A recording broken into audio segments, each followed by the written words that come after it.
Pendant 5 années, Morlaix Communauté s'est engagé dans un vaste plan de restauration de la rivière du Pont-Plaincoat.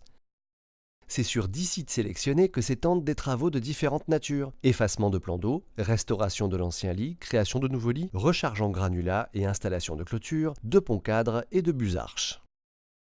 Donc nous nous trouvons ici sur le site de Mesquéo, situé à côté du ruisseau côtier du Pont-Plaincoat, un ruisseau côtier typique du Nord-Bretagne qui s'étend sur plus d'une dizaine de kilomètres et qui, avec l'ensemble du Chevelu qui s'y rattache, représente un linéaire de 25 kilomètres. Les altérations que le ruisseau comporte sont essentiellement dues à une exploitation minière de mines d'étain dans les années 60 qui a laissé derrière elle 5 grands étangs de l'ordre de 5 à 6 000 mètres carrés.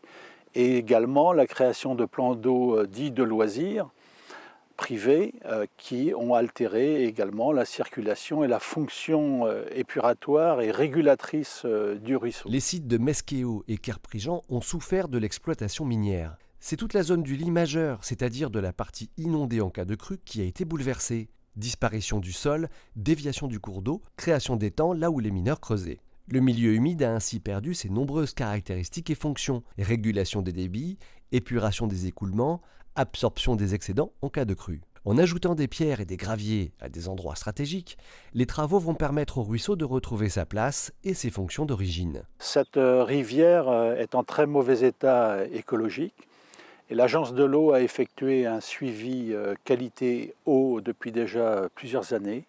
Et nous nous sommes rendus compte que sur ce ruisseau, plusieurs indices de mauvais état sont évidents. Dès l'estuaire, nous rencontrons un problème de continuité écologique, c'est-à-dire soit des seuils de moulins, soit des barrages, disons, d'agréments qui servent à détourner de l'eau. Et tout au long du ruisseau, nous trouvons donc un grand nombre d'altérations qui justifient notre intervention. De nombreux chemins croisent le ruisseau. Les engins qui passent dans l'eau dégradent la berge, élargissent le cours d'eau et déplacent de la terre. Les frayères où les poissons déposent leurs œufs se retrouvent étouffés sous cette boue. Des arches de franchissement seront installées sur ces lieux de passage. Autre exemple, les troupeaux peuvent eux aussi dégrader un ruisseau.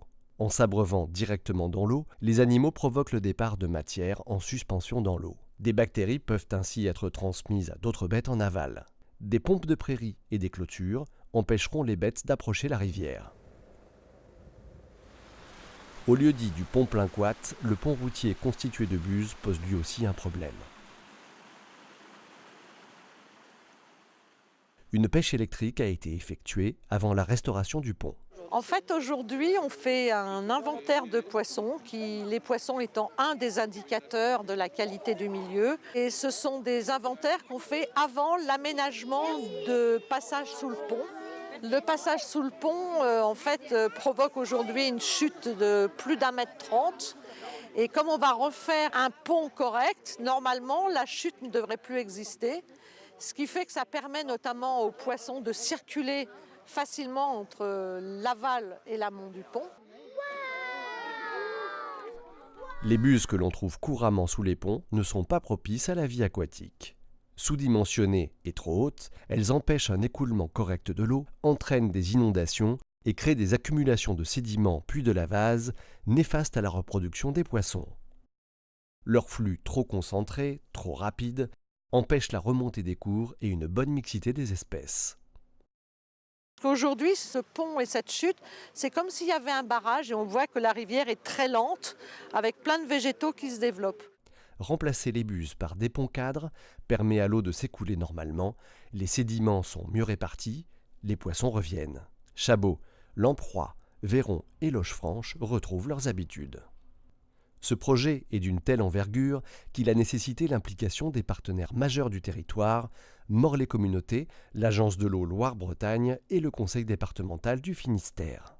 Une enquête publique et de nombreuses réunions ont été nécessaires. Les élus locaux, les riverains et les associations locales ont ainsi été informés et consultés. Une autorisation environnementale avec déclaration d'intérêt général a été demandée.